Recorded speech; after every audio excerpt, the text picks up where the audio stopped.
2022년 4월 조선인민혁명군 창건 90주년 열병식. 검은 옷을 입고 뒤로 총을 맨 채 개를 끌고 있는 시위 진압 부대가 등장했습니다. 계급적 원수들의 준동을 제때 철저히 추적 진압할 수 있게 준비된 집단 행위가 용납되지 않는 북한이지만 김정은 신변 안전에 대한 북한 당국의 우려가 커지고 있다는 해석을 낳았는데 실제로 북한 법령에까지 이런 내용을 반영한 것으로 확인됐습니다. 북한 전문 매체 데일리 NK가 입수한 군중신고법을 보면 북한은 2022년 9월 개정한 이 법에서 주민들이 신고할 내용 가운데 첫 번째로 최고 지도부의 신변 안전 위험을 규정했습니다. 법을 바꾸기 전에는 반국가, 반민족 범죄가 최우선 신고 항목이었는데 개정 뒤 최고 지도부 안전과 관련된 내용이 새로 등장했고 최우선 신고 항목이 된 겁니다. 최고 지도부 신변 안전 위험이 신고 항목으로 새로 등장했다. 최우선 항목으로 들어갔는데 그만큼 북한 당국이 최고 지도부 신변 안전에 민감하다라고. 지난 9월 특수부대 훈련장에서는 김정은의 경호원들이 완전 무장 차림에 방아쇠에 손가락까지 걸고 있는 모습이 포착돼 군인들도 못 믿는 것 아니냐는 분석이 나오기도 했습니다. 북한에서 이런 건 처음 보는 현상이에요. 그러면 북한에서 군대라고 하면 북한 정권의 핵심 의지 축이었는데 이것도 믿지 못해서 절대 권력을 행사하고 있지만 김정은이 느끼는 신변 안전 불안감은 갈수록 커지고 있는 것으로 풀이됩니다. SBS 안정식입니다. 지난 9월 김정은이 특수부대 작전 훈련을 현장 지도하는 모습입니다. 경호원들이 양복 대신 완전 무장 차림으로 소총 방아쇠에 손가락을 건 즉각 사격 태세를 취한 채 김정은 주변에 서 있습니다. 국정원은 정보위 국정감사에서 김정은의 경호가 격상된 게 사실이라고 확인했습니다.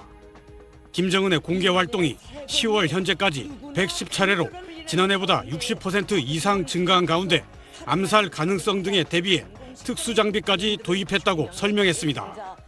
해외 요인의 김정은에 대한 암살 등을 의식해서 통신 제밍 차량 운용, 드론 탐지 장비 도입 추진 등 경호 수위를 격상하고 있다고 했습니다. 후계자 수업을 받는 것으로 알려진 딸 주혜는 최근 지위가 높아진 것으로 파악됐습니다. 지난 8월 신형 탄도미사일 인계 기념식에서 주혜가 고모인 김여정 부부장의 안내를 받고 단상에 오르는 장면이 확인됐습니다. 국정원은 주혜가 러시아 대사와 담소를 나누고 최선희 외무상의 보좌를 받는 지위에 올랐다고 분석했습니다.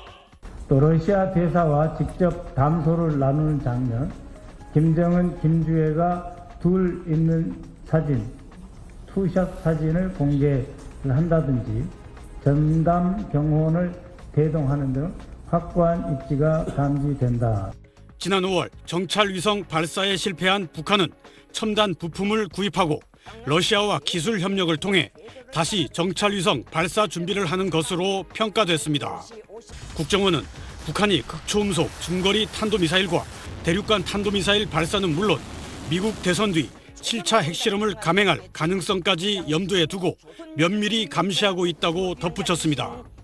SBS 김태훈입니다. 국내에 입국해 있는 탈북 외교관들이 몇 명이나 되는지 아십니까? 지난달 10일에 탈북 외교관 7명이나 모이는 토론회가 있었는데요. 이날 나온 분들 말고도 비공개로 활동하고 있는 분들도 있다고 하니까 국내에 입국해 있는 탈북 외교관들이 적어도 10명 이상은 되는 것 같습니다. 오늘은 이 토론회에서 나온 얘기 좀 소개를 해드리겠는데요. 토론회 직후에 무인기 사건이라든가 북한군 파병과 같은 굵직한 이슈들이 있어서 보도를 좀 늦게 해드리게 됐습니다. 앞서 말씀드린 것처럼 국내에 입국해 있는 탈북 외교관들이 10명 이상이나 되고요. 해외에 파견돼 있는 노동자, 유학생들도 줄줄이 탈북을 하고 있어서 북한 당국으로서는 해외에 인력을 보내는 것 자체가 부담스러운 상황이 됐습니다.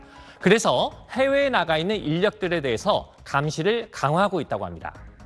어디서 누가 탈북을 했다 하면 계속 대표부나 어떤 그 작업장이나 직장이나 사업소에 세워진 규율을 철저히 지킬 때에 대한 강조하고 아침에 한 번, 저녁에 한 번씩 현지에 사람이 있는지 없는지를 전화해서 알아보는 거 뭐 이런 식의 감시밖에는 할 수 없는 게 북한 정권이 참 안타까운 일이고요. 하지만 아무리 감시를 강화한다고 해도 탈출을 막는 데는 한계가 있기 때문에 북한이 선택한 최후의 방법은 일종의 정신 승리입니다. 북한에 어떤 그 얘기가 있냐면 그 비겁한 자야 가려면 가라 우리는 붉은 길을 지키리라라는 노래도 있고 그런 소위 말해서 신념 같은 게 있습니다. 속으로 칼 품고 딴 생각하는 사람들 내부 앉아 있어야 쌀밖에 축내릴 거 없다. 뭐 갈 사람은 가고 남아서 당과 혁명에 충실할 사람들은 충실하면 된다. 다음으로 종교 문제에 대해서 좀 짚어보겠습니다.